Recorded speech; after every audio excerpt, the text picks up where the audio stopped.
It's that time of year again. All the top 100 wine lists are coming out. And today, I'm going to react to the top 100 list of Wine Enthusiast. Honestly, Wine Enthusiast for me is the least exciting wine publication. I find the scores to kind of be all over the place, a little bit on the high side. I don't really know who's scoring half the time. There's a lot of editors are coming in and out. It's more of like a kind of almost a lifestyle magazine. I actually don't really take the critic scores or the reviews that seriously on the website. That's just me. One thing that I do like is their top 100 wines of the year lists are usually a little bit more diverse, sometimes a little bit more exciting, and they also do a top 100 best buys list. Actually, this one came out a few months ago. So let's just jump right into the list and see if we can find some good wines. I have not looked at the list yet. I only know of one wine that's on the list because one of them is my Facebook friend. So let's take a look.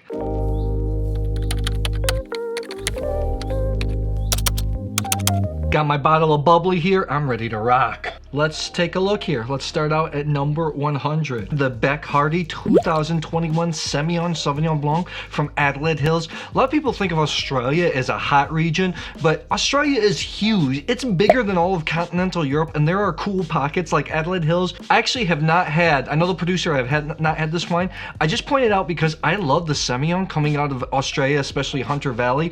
And at 28 bucks, I think, hey, it's not gonna break the bank. Wow. Let's go at number 90. Oh my goodness. For them to go out on a limb and put a Gu Ogau Yoshuari Red from Austria. Gu Ogau is a natural wine. These wines sometimes can be a little bit funky, a little bit difficult for people to like.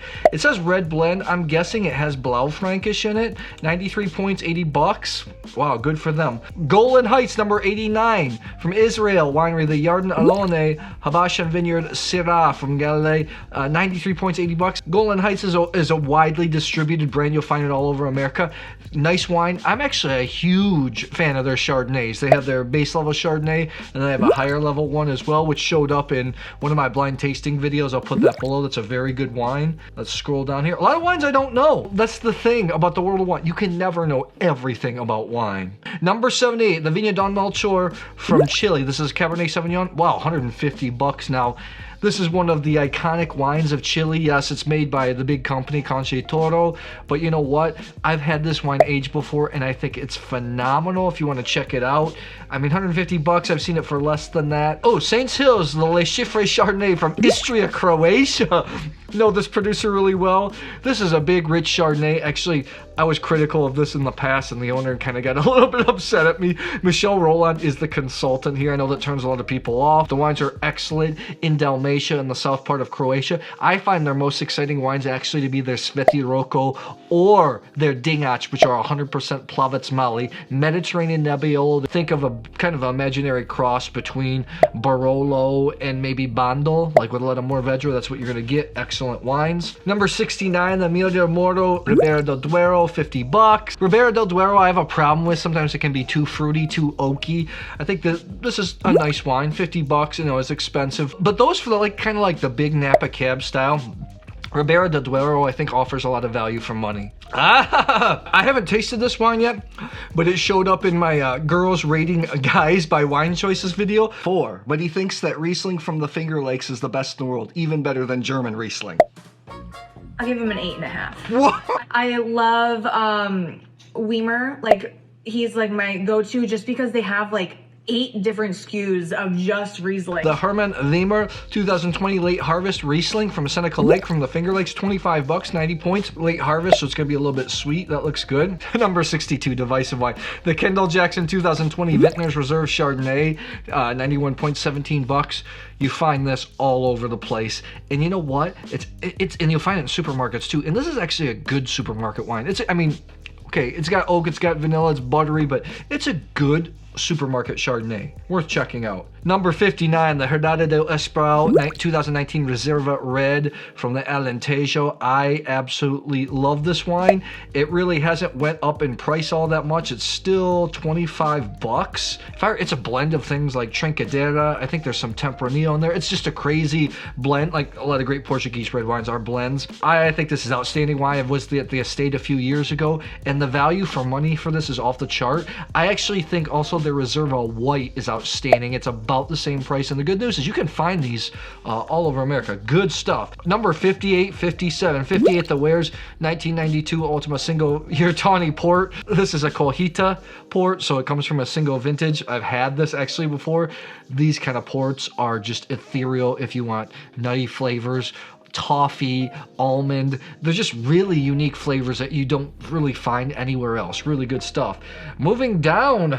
Wow, I like a lot of this stuff. Number 57, the Leeuwin Estate Art Series Chardonnay from Margaret River. 94 points. Excellent, excellent wine. It's a little bit big, a little bit oaky when young. Their Art Series Cabernet Sauvignon is good. I think the best value from Leeuwin Estate is their Art Series Shiraz, because I think it's like a third of the price of their Chardonnay and Cabernet Sauvignon. I actually have not been to Margaret River yet. It's one of my great sadnesses. I'm hoping to get there soon. I really like a lot of stuff coming out of that area. Number 56, the Tatimer Kick-On Ranch Pinot Noir from Santa Barbara County, 94 point. Nice producer. My favorite region in America for Pinot Noir, Chardonnay, maybe Syrah. The Pinot Noirs are going to be a little fruitier than you're going to find maybe in Oregon, but they're not overblown, overdone. And there's a lot of amazing things going on in Santa Barbara County. Excellent wine. Number 53, that's my friend, the Volarević 2008 Platinum Edition Plavec Mali. Plavec Mali is the offspring of the original Zinfandel, which is called Tribidrag, Suriana Kastelinski, also Kratosia in Montenegro. This is right from the coast. Some of the most beautiful vineyards. Josip Volarević, young guy, he's a little bit younger than me, real passionate. I mean, the vineyards go like this down in the Adriatic Sea. I mean, if you like big Mediterranean reds with some tannin, you're gonna love this wine. Good stuff. Number 52, Quinta de Valado, the 2019 vintage port. Just had this. I was at the Douro on Premier tasting a couple months ago. Quinta de Valado, their dry wines to me can be a little bit too concentrated, but I think that style carries over really nicely in vintage ports. And the way vintage ports are made now, I actually like to drink vintage ports young. So good stuff here. Number 49, the Quinta do Vale Meão 2019 Meandro do Vale Meão Red. This is the second wine from this estate, Maduro. Dry red, 24 bucks. Outstanding value for money. I would say buy. Their top wine is just called the Quinta do Vale Meão. I think is my favorite dry red in the Douro. Outstanding wine, but I think that wine's like 120 bucks now. 24 bucks. Wow, I would say go out and get this. Number 48, the Joyce 2021 Albariño from Arroyo Seco on the Central Coast. Arroyo Seco, like not a super well-known region near Santa Barbara County. This is $25 for an Albariño. I don't know this producer, but I know the area. I have tasted some of the Albariños out of the Central Coast. I think they're fantastic. Albariño, also known as Alvarinho in Portugal, which makes up Vinho Verde. Just really crisp, high-acid wines go great with shellfish. Those in California are a little bit rounder. It's kind of built up with some creamy notes. I think they're really nice. And 25 bucks, you're not going to go wrong. Number 47, the Gerard Bertrand Côte de Roses Sauvignon Blanc from the Pays d'Oc from the Languedoc-Roussillon. Gerard Bertrand is one of the big names down there in the Languedoc-Roussillon. He actually makes a rosé in conjunction and collaboration with John Bon Jovi, actually.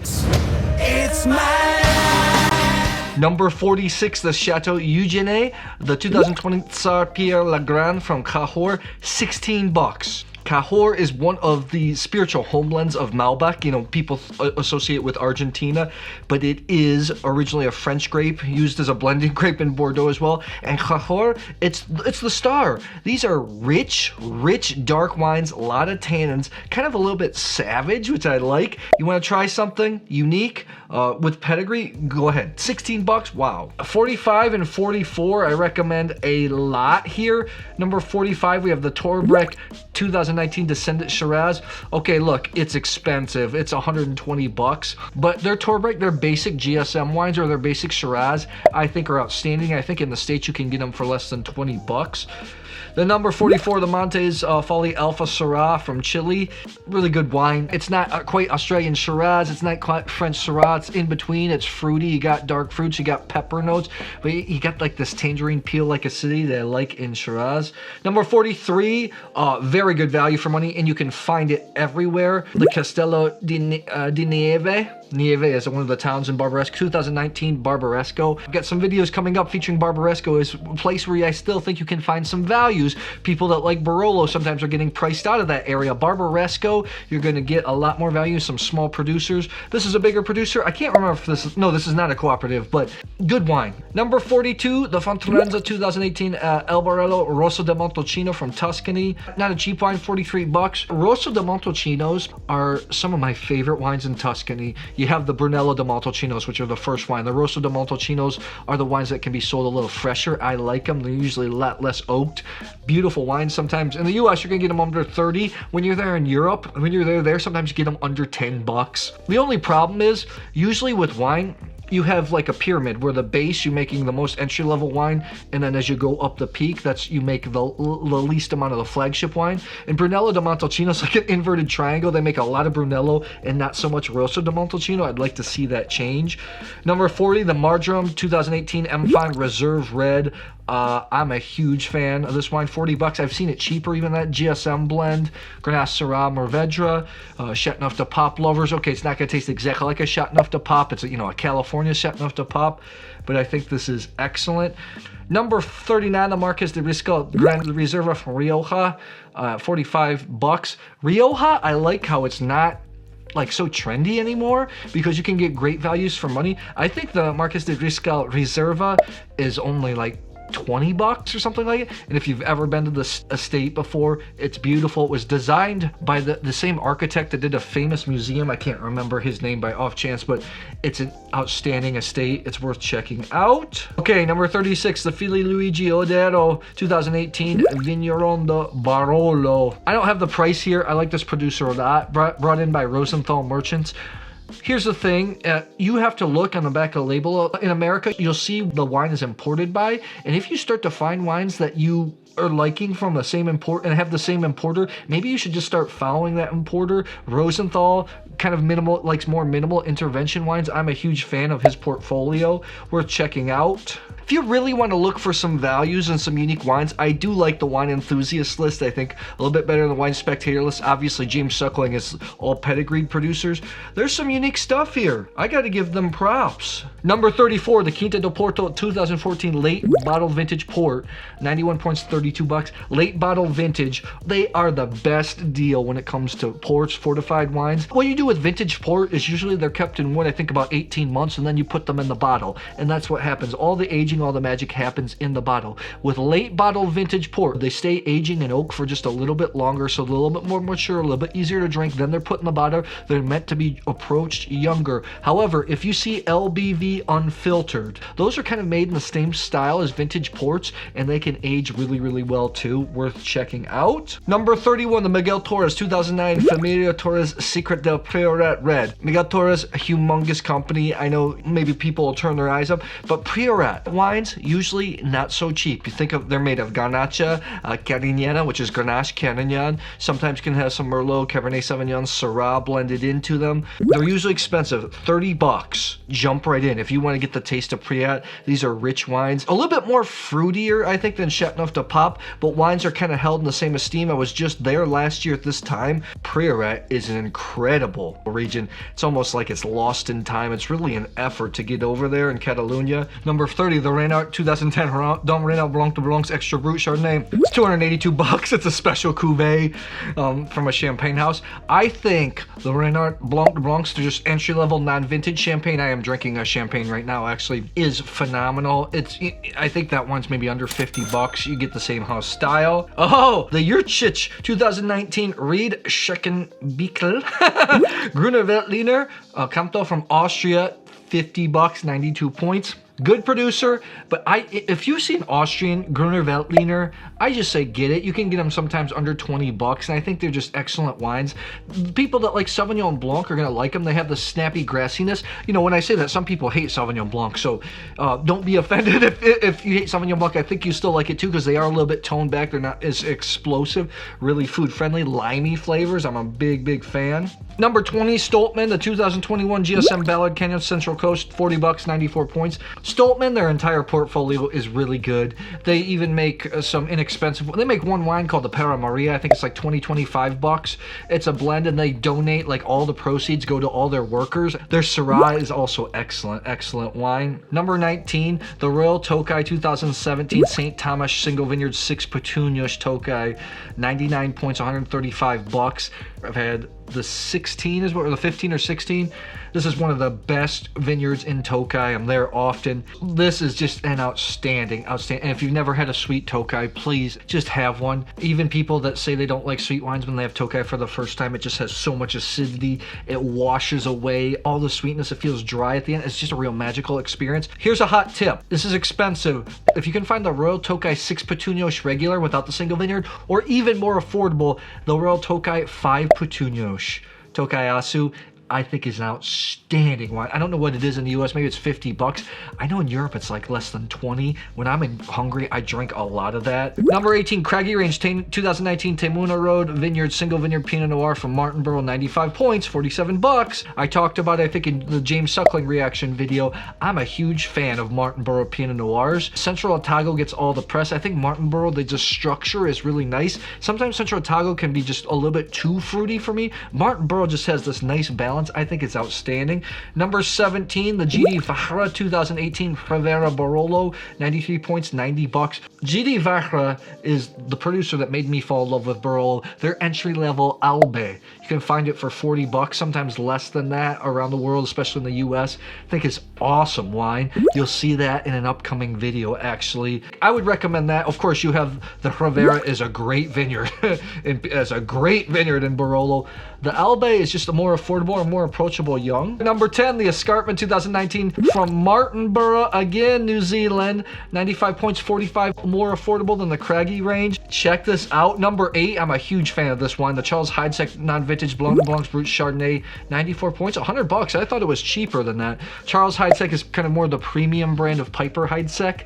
Piper Heidsieck's a famous champagne brand. Charles Heidsieck, they use a lot of vintage champagne, a lot of old vintages to blend in to make the house style. The wines are outstanding. Anything from them, even their base wine, I would say go ahead and buy. Number 7, Clonakilla Shiraz Viognier 2019. This is expensive, 121 bucks, but this is one of the iconic wines of Australia. Syrah Viognier, that's the blend that makes up the famous Côte Rôtie in the Northern Rhone in France. Some of the most sought after wines in the world. Really unique because you're blending in Syrah red grape with a tiny bit of Viognier, a white grape. Gives it some kind of unique ginger, a little bit slightly floral notes. I really like the Shiraz Viognier blends from Australia, and this is one of the icons. Just fabulous wine. I know it's expensive, but it's good. It's good. Number 5, the 2013 Schramsberg J. Schram Blanc sparkling wine. Awesome. Schramsberg, just excellent. Their normal baseline wine, I think, was in the Wine Spectator's top 100. To me, they even say in the industry in California, even the champagne houses still haven't gotten it right in California. I think Schramberg's the one producer that has. I think their sparkling wines are just outstanding. Tremendous value for money. When you see these lists, guys, go find that producer, because usually well-known producers go for their entry-level wine. You're going to get a lot of enjoyment out of that. Okay, number 2, the Com GB Borlotto 2018 Monviliero Barolo, 98 points, 110 bucks. I think this is an outstanding Barolo. Well known. I can't remember what actual commune they are within a Barolo appellation, but that is outstanding wine. And then number 1, an Australian Pinot Noir, Yarra Valley. I said it in a previous episode. Maybe my favorite region in Australia for red wines. Great Syrahs, great Bordeaux blends, great Pinot Noirs. Giant Steps 2020 Applejack Vineyard Pinot Noir, 95 points, 65 bucks. Excellent wine, Yarra Valley. It's just a style on its own. It's fruity, but not too fruity. You have earthiness. You have just a touch of tannin. These Pinot Noirs are excellent. Wine Enthusiast, I have to give them props. I think you'll find some real underpriced gems here. So I'd love to know, do you pay attention to Wine Enthusiast top 100 wines of the year? Drop it in the comments below, and I'll see you soon.